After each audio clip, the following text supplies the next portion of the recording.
شهر رمضان الذي أنزل فيه القرآن هدى للناس وبينات من الهدى والفرقان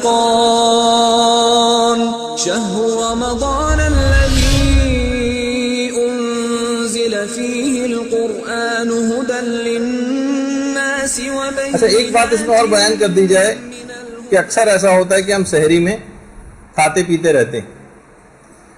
اکثر یہ شک ہونے لگتا ہے لوگوں کو کہ سحری کا وقت ختم ہوا یا ختم نہیں ہوا، کیونکہ ابھی ہم سحری سے آغاز کر رہے ہیں نا روزے کا. شک ہو رہا ہے تو دیکھیے حالت شک میں آپ کھا پی سکتی ہیں کہ سحری کا وقت ختم ہوا یا نہیں ہوا. اس شک کی حالت میں آپ کھا پی سکتی ہیں. لیکن اگر آپ کو بعد میں پتہ چلا کہ نہیں روزے کا وقت سٹارٹ ہو چکا تھا اور میں تب تک بھی کھاتی پیتی رہی، اب آپ کو اس روزے کی قضا کرنا پڑے گی.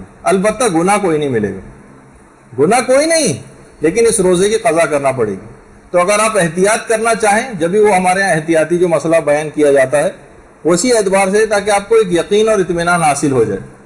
ورنہ اصلاً دیکھا جائے اس کی کوئی ضرورت نہیں، لیکن اس اطمینان کے لیے کہیں ایسا نہ ہو کہ ٹھیک ہے گناہ گار تو نہیں ہوں گے، لیکن اگر بعد میں پتہ چلا کہ میں تو کھاتی پیتی رہی تھی اور حالت شک میں کیونکہ اجازت تھی تو گناہ تو کوئی نہیں ملا، اور اصل مسئلہ گناہ کا ہی ہوتا ہے.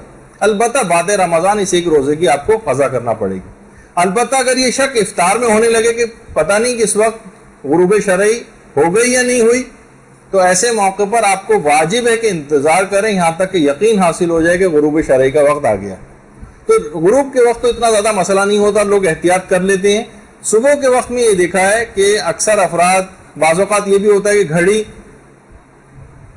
کا کوئی مسئلہ ہو گیا اور ہم کھاتے پیتے رہے، بعد میں پتہ چلا کہ گھڑی تو پیچھے رہ گئی تھی یا اس کا سیل بند ہو گیا تھا، کوئی ایسا مسئلہ ہو گیا تھا اور ہم کھاتے پیتے رہے. ایسے روزے کی بھی قضا کرنی پڑ جاتی کیونکہ آپ نے جان بوجھ کر اس حالت روزہ میں کھایا ہے، بھولنے کی وجہ سے نہیں کھایا.